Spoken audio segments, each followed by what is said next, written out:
Water signs, tignan po natin kung ano yung mensahe para sa'yo ngayong araw. Keep in mind po na ito ay general reading lamang, so hindi po lahat ay makaka-relate. So be open-minded. Sa mga hindi pa po nakasubscribe dito sa ating channel, please subscribe na po kayo and palike na din po ng ating video. At sa mga nais naman po mag-avail ating private readings ng ating Evil Eye Amulet, ng ating Cures Bracelet, makikita nyo po yung link sa description box. Tarot Intentions by Aliana Reyes. Nandyan na rin po yung aking email. Ayan, tignan natin ano po yung mensahe. We have creation. So, water signs, happy birthday nga po pala kay Cancer. Sobrang creative, sobrang sipag nyo po ngayong araw na to. Parang marami kayong kailangan tapusin. So, bawal maging tamad. Ayan po. Tignan natin ano pa yung mensahe. Very creative nyo ngayong araw na to. Parang lagi kayong may mga solusyon sa mga problema po na kakaharapin ninyo ngayong araw. We also have volatility. Ayan po. Sobrang ano nga ninyo, sobrang energetic nung iba sa inyo. Kaya lang, mag-ingat kayo kasi baka naman uminit yung ulo ninyo dito.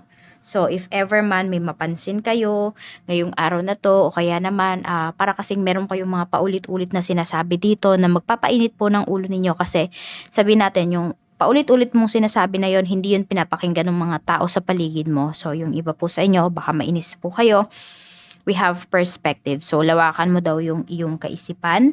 Ayan, mas lawakan mo pa yung pag-intindi mo, yung pasensya mo towards sa mga taong makakasalumuha mo ngayong araw kasi nga po pwedeng hindi ka nila maintindihan o hindi nila magets yung mga sinasabi mo. Tignan po natin ano pa yung mensahe. Mensahe pa po natin. Spirit guide, mensahe po natin. Mensahe po natin kay water sign. Balasahin pa natin ang isa. Yan, tignan na po natin, okay? Ano pa yung mga pwedeng mangyari sa araw mo ngayon? So, we have the Emperor. Ayan, we have Two of Wands. So, napakadami nyo pong plano ngayong araw na ito. And also, pwedeng may mga tao din dito or may tao dito na uutusan ka talaga ngayong araw or mayroong ipapakisuyo sa'yo, water signs. Could be si fire signs to. Alam mo ba, energy ni fire signs, ganyan yung nakita ko. So, tignan mo na lang, baka mamaya meron kang mga kasamahan na water signs, meron kang mga kasamahan na fire signs, o kaya naman may fire signs ka sa iyong natal chart. We have Seven of Cups. Yan. Okay. Yung iba sa inyo, sobrang dami nyong gagawin ngayong araw. Page of Wands. Kailangan nyo pong mag-focus. Ayan. Focus kayo dun sa ginagawa nyo para hindi po kayo mainis. Kasi kapag wala kasi kayo sa focus, makikita mo lahat ng aksyon ng mga kasamahan mo, ng mga tao sa paligid mo, at pwedeng mawalan ka ng gana. We have King of Swords. Ayan po. And we have Four of Pentacles. So, pwede naman yung iba sa inyo, meron kayong favor na hihingin or merong manghihingi ng favor po sa inyo. So, it's up to you po kung tatanggapin nyo ito. Yan. Meron dito parang hindi siya makamove forward.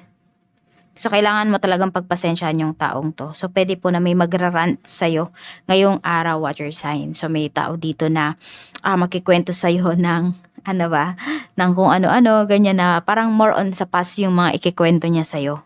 Okay? So, baka naman baliktad, baka naman ikaw yan. May mga sabihin natin, feeling mo may mga unfinished business ka pa sa past mo.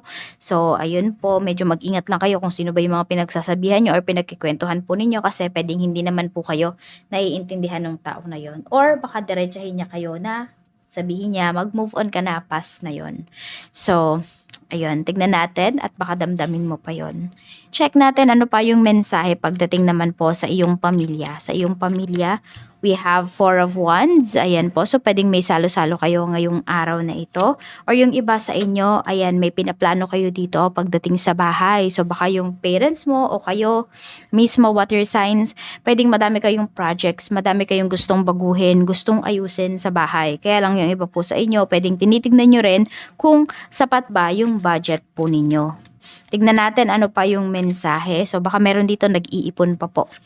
We have naman Queen of Pentacles pagdating sa iyong mga kaibigan. We also have Knight of Cups. Ayan po yung mga energies pagdating sa mga friends mo. So, pwedeng may kaibigan ka ngayon na magyayaya siyang lumabas. Pwedeng treat niya po ngayong araw na to. So, di ko alam kung mainit ba yung ulo ng friend mo na yan.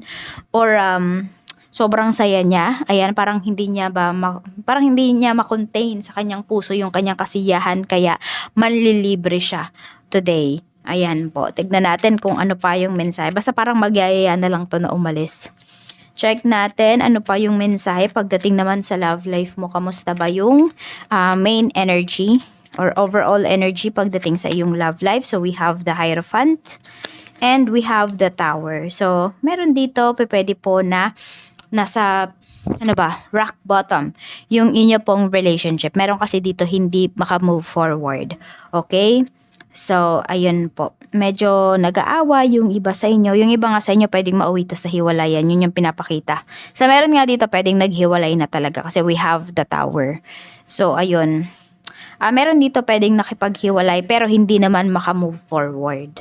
So, tingnan po natin ano pa yung mensahe pagdating naman sa iyong kaperahan. Kamusta naman po ang kaperahan, Spirit Guide? We have the Sun. Ayan po. So, pwedeng sabihin natin, mas masaya naman po kayo ngayon kaysa kahapon pagdating sa inyong kaperahan. So, we have Justice. Meron ba kayong mga nilalakad dito? Meron kayong mga pinaglalaban?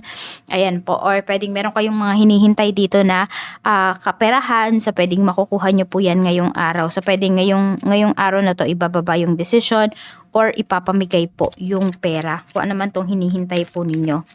Tignan natin ano pa yung mensahe. Pagdating naman po sa iyong work, ayan, so we have 10 of Wands. So yung iba nga sa inyo, marami talaga kayong gagawin ngayong araw. Tambak po talaga siya. So, sobrang busy ninyo today.